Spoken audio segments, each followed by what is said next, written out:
अभी हम मौजूद हैं सिवान जिला के महाराजगंज में। सिवान जिला के महाराजगंज क्षेत्र का एक गांव है पुखड़ा। आप हमारे पीछे एक खूबसूरत नवनिर्माण मंदिर का दृश्य देख रहे हैं।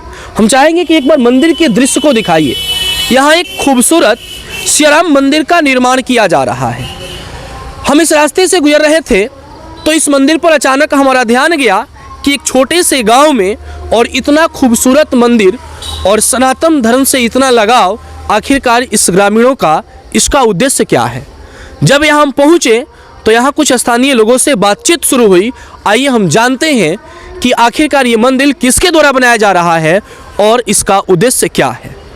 सर, आप अपना परिचय दे दीजिए पहले। जी, मेरा नाम डॉक्टर संतोष कुमार सिंह है और मैं इसी गांव का निवासी हूं। मेरा पैतृक घर यहीं है पोखरा ग्राम में। और मैं दुबई में पिछले 13-14 साल से गवर्नमेंट जॉब में कार्यरत हूं। डॉक्टर हैं? जी जी। अच्छा, आप एक डॉक्टर हैं, पढ़े लिखे आदमी हैं जी। तो यहाँ एक मंदिर का निर्माण हो रहा है। हम जानेंगे कि आप इस मंदिर के बारे में कुछ जानकारी दीजिए। जी, ये मंदिर जो है सियाराम साई राम इसका नाम हमने रखा है जी। और यहाँ पे मैं सियाराम का और साई बाबा का स्थापना करने जा रहा हूँ, जिसका मैंने तिथि सुनिश्चित किया है 31 तारीख जनवरी और 1 फरवरी को मैंने ये सुनिश्चित किया है। और इसके पीछे उद्देश्य जो है बड़ा सिंपल है। मैं साई बाबा का भक्त हूँ जी।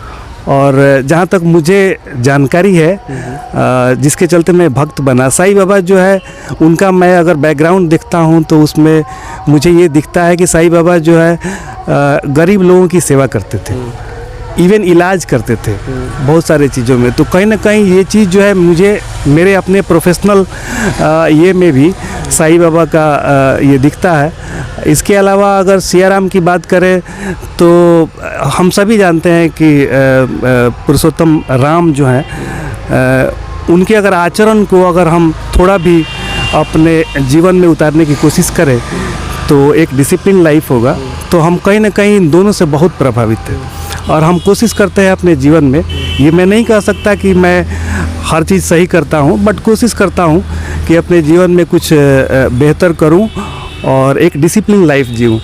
तो इसी के चलते मैंने सियाराम साई राम का ये मंदिर स्थापित कर। अच्छा, आपके द्वारा एक बात कहा गया कि आप इस मंदिर का भूमि पूजन कराएं, उसके बाद इसकी आप पूजा कराने वाले हैं 30 जनवरी, 31 जनवरी और 1 फरवरी को जी।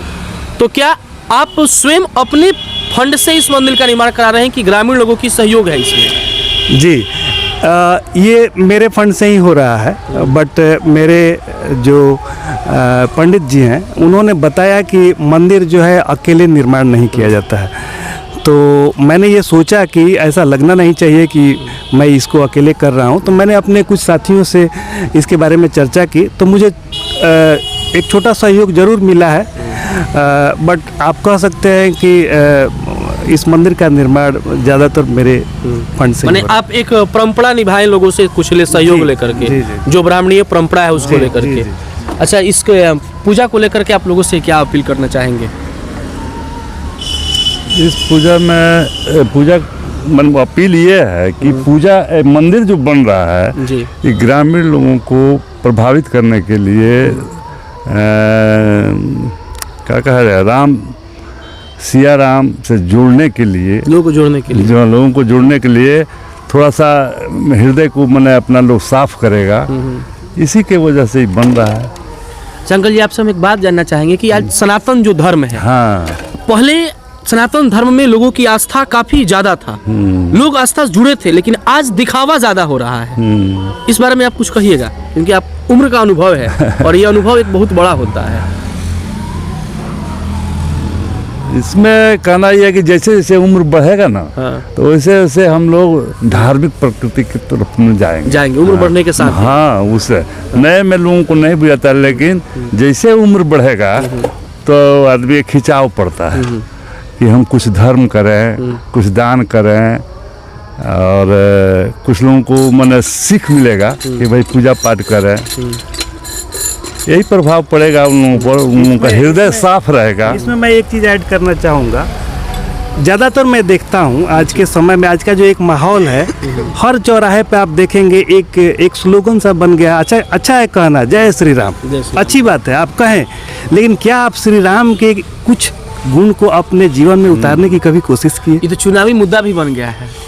यही मेरा कहना है।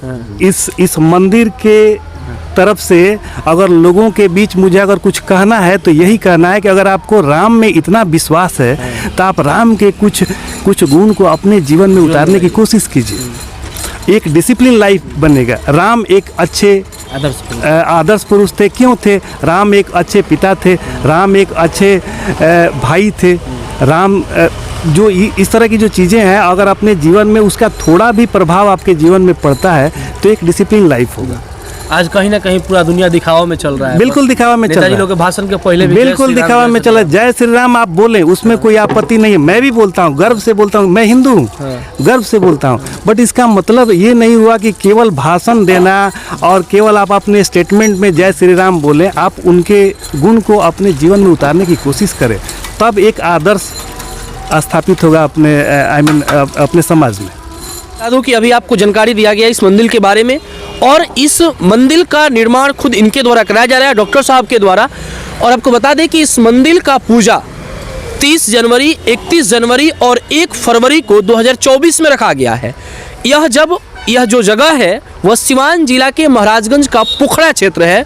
अफराद से बस लगभग 100-200 मीटर होगी दूरी, 1 किलोमीटर। अफराद से 1 किलोमीटर इसकी लगभग दूरी है। और यदि आप आसपास के क्षेत्र से हैं तो आप आइए और इस पूजा में शामिल होइए, पुण्य का भागी बनिए। आपको हम प्रयास करेंगे कि अगले वीडियो में इस मंदिर का पूरा बढ़िया दृश्य दिखाने का प्रयास करेंगे जब ये बनकर तैयार हो जाएगा। धन्यवाद। मैं ऐड करना चाहूँगा, सियाराम साईराम मंदिर हम बना रहे हैं। मैं इस जगह का नामकरण जो है अब चाहता हूँ कि सियाराम चौक हो। सियाराम चौक जी। तो आने वाले समय में मैं जो भी बोर्ड वगैरह बना रहा हूँ इससे रिलेटेड, उसमें मैं सियाराम चौक का ये करता हूँ। बहुत बढ़िया, धन्यवाद।